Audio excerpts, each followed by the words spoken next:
തിരുവനന്തപുരം ആര്യനാട് ഗ്രാമപഞ്ചായത്തിലെ UDF അംഗം ജീവനൊടുക്കിയതിൽ LDFനെതിരെ രൂക്ഷ വിമർശനവുമായി കോൺഗ്രസ്. കോട്ടയ്ക്കകം വാർഡ് മെമ്പർ ശ്രീജയെയാണ് മരിച്ച നിലയിൽ കണ്ടെത്തിയത്. ആസിഡ് കുടിച്ച് ജീവനൊടുക്കി എന്നാണ് സംശയം. പഞ്ചായത്ത് പ്രസിഡന്റ് അടക്കമുള്ള LDF അംഗങ്ങളുടെ അപവാദ പ്രചരണം സഹിക്കാൻ വയ്യാതെയാണ് ശ്രീജ ജീവനൊടുക്കിയത് എന്ന് ഭർത്താവ് പറഞ്ഞു. എൻ്റെ ഭാര്യയെക്കുറിച്ച് അപരാധം പറഞ്ഞ് പ്രസിഡന്റും അവരെ സഹപ്രവർത്തകരും പറഞ്ഞതിൻ്റെ രീതിയിലാണ് ഇവിടെ ആത്മഹത്യ ചെയ്തത്. മനം നൊന്ത് അത് ഇന്നലെ രാത്രി മുതലേ തുടങ്ങിയാണ്. കരച്ചിലും വേണ്ട ഇത് അവർക്ക് റോട്ടിൽ ഇറങ്ങി നടക്കാൻ പറ്റാത്ത രീതി അവർ പറഞ്ഞു പറഞ്ഞുണ്ട്. നമുക്ക് ചെറിയൊരു കടബാധ്യതയുണ്ട്. അത് ആരും മാറ്റിട്ടില്ല. അവളെ ബന്ധുക്കളെ കയ്യിൽ നിന്നും സ്വന്തക്കാരുടെ കയ്യിൽ നിന്നാണ് മാറ്റിട്ടില്ല. പാർട്ടിക്കാരിൽ നിന്ന് ആരും മാറ്റിട്ടില്ല. ഇന്നലത്തെ പ്രയാസം കൊണ്ട് നമ്മൾ താഴെ ഇരുന്ന് ആസിഡ് എടുത്ത് കുടിച്ചു. ഇന്നലെ പ്രതിഷേധ യോഗത്തിലും ശ്രീജയെ LDF അംഗങ്ങൾ വ്യക്തി അധിക്ഷേപം നടത്തിയിരുന്നു എന്ന് പ്രാദേശിക കോൺഗ്രസ് നേതാക്കൾ പറഞ്ഞു.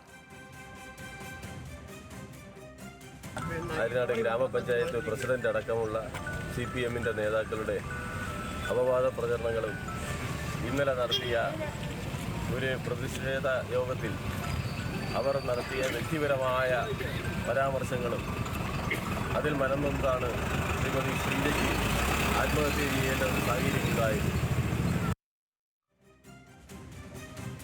സ്ത്രീകളെ CPIM വേട്ടയാടുകയാണ് എന്നും ആത്മഹത്യാ പ്രേരണയ്ക്ക് കേസ് എടുക്കണമെന്നും പ്രതിപക്ഷ നേതാവ് VD സതീശൻ ആവശ്യപ്പെട്ടു. CPM ഈ വേട്ടയാടൽ അവസാനിപ്പിക്കണം. നിങ്ങളെന്താ സാമ്പത്തിക ബാധ്യതയുള്ള ആളുകൾക്കെതിരായിട്ട് നിങ്ങൾ പൊതുയോഗം നടത്തി നിങ്ങളവരെ അധിക്ഷേപിക്കുക? എന്തൊരു പാർട്ടിയാണിത്? എത്രമാത്രം അധപ്പതിച്ചിരിക്കുന്നു. സ്ത്രീകളെ വേട്ടയാടുന്ന പാർട്ടിയായി CPM മാറിയിരിക്കുകയാണ്. ഞങ്ങൾക്കതിൽ ശക്തിയായ പ്രതിഷേധമുണ്ട്. അത് ഉത്തരവാദികളായ ആളുകൾക്കെതിരായി കേസെടുക്കണം. കേസിൽ FIRൽ തിരിമറി നടന്നു എന്നും ആരോപണമുണ്ട്. ശ്രീജയുടെ കുടുംബം പറഞ്ഞ പേരുകൾ FIRൽ ചേർത്തിട്ടില്ല എന്നാണ് ആക്ഷേപം. വിവരങ്ങളുമായി ഹാൻസ് ജോൺ ചേരുന്നു. ഹാൻസ് ജോൺ, ഈ ശ്രീജയുടെ മരണം എപ്പോഴാണ് പുറത്തേക്ക് വരുന്നത്? ഇതിൽ കുടുംബാംഗങ്ങൾ ആരോപിക്കുന്നത് ആർക്കൊക്കെ എതിരെയാണ് ആരോപണം ഉയർത്തുന്നത്? ഇപ്പോൾ FIRൽ അവരുടെ പേരുകൾ ഇല്ല എന്നതിനെ കുറിച്ച് നമ്മൾ അന്വേഷിച്ചോ?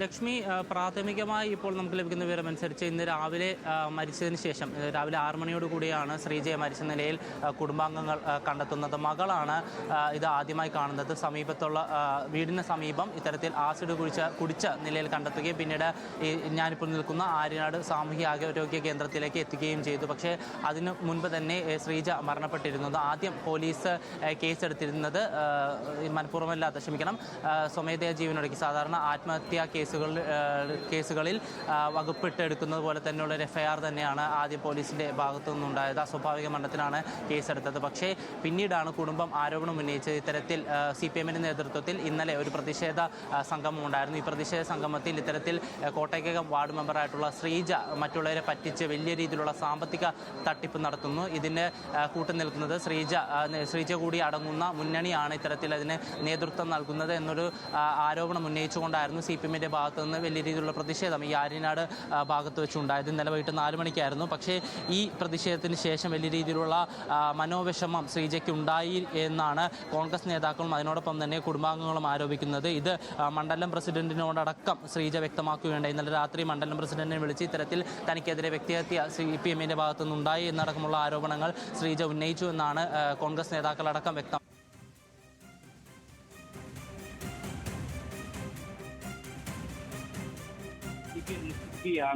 ഋജികുമാർ എന്ന നിലവിലെ പഞ്ചായത്ത് പ്രസിഡന്റിനോട് നമ്മൾ സംസാരിച്ചു. ആര്യനാട് പഞ്ചായത്ത് പ്രസിഡന്റിനോട് നമ്മൾ സംസാരിച്ചു. പക്ഷെ അദ്ദേഹം പറയുന്നത് ഇത്തരത്തിൽ വ്യക്തിഹത്യ നടത്താൻ വേണ്ടിയല്ല, അല്ലെങ്കിൽ വ്യക്തിഹത്യ ഇത്തരമൊരു പരിപാടിയിൽ നടത്തിയില്ല എന്നുള്ളൊരു കാര്യമാണ് അവർ പറയുന്നത്. പക്ഷേ ശ്രീജയ്ക്കെതിരെ നിരവധി പരാതികൾ ലഭിച്ചിരുന്നു. ഇത്തരത്തിൽ വലിയൊരു സാമ്പത്തിക ബാധ്യത ശ്രീജയ്ക്ക് ഉണ്ടായിരുന്നു. അതിനെ തുടർന്ന് തന്നെ തങ്ങൾക്ക് പഞ്ചായത്തിന് ഇതുമായി ബന്ധപ്പെട്ട പരാതികൾ ലഭിച്ചിരുന്നു. ഇതിന്റെ അടിസ്ഥാനത്തിൽ ശ്രീജയുടെ പാർട്ടി ഈ പണം അല്ലെങ്കിൽ ഈ കടബാധ്യത തീർക്കണം എന്നുള്ളൊരു ആവശ്യം മാത്രമാണ് തങ്ങൾ ഉന്നയിച്ചത് എന്നുള്ളൊരു വാദമാണ് CPIMന്റെ ഭാഗത്തു നിന്നുണ്ടാകുന്നത്. പക്ഷേ നിലവിൽ ഇവരുടെ ആരോപണങ്ങൾ, ഈ കുടുംബത്തിന്റെയും അതിനോടൊപ്പം തന്നെ കോൺഗ്രസ് നേതാക്കളുടെ ആരോപണത്തിൽ പോലീസ് വീണ്ടും മൊഴിയെടുത്തിട്ടുണ്ട്. ശ്രീജയുടെ ഭർത്താവ് ജയന്റെയും അതിനോടൊപ്പം തന്നെ മകൻ മിഥുനുടെയും മൊഴിയാണ് വീണ്ടും എടുത്തിരിക്കുന്നത്. ഇതിന്റെ അടിസ്ഥാനത്തിൽ പുതിയ FIR ഇടും എന്നാണ് പോലീസ് അറിയിച്ചിരിക്കുന്നത്. നിലവിൽ ഇപ്പോൾ ശ്രീജയുടെ മൃതശരീരം ആര്യനാട് സാമൂഹിക ആരോഗ്യ കേന്ദ്രത്തിലാണുള്ളത്. ഇൻക്വസ്റ്റ് നടപടികൾ ഇപ്പോൾ പുരോഗമിക്കുകയാണ്. അതിനുശേഷം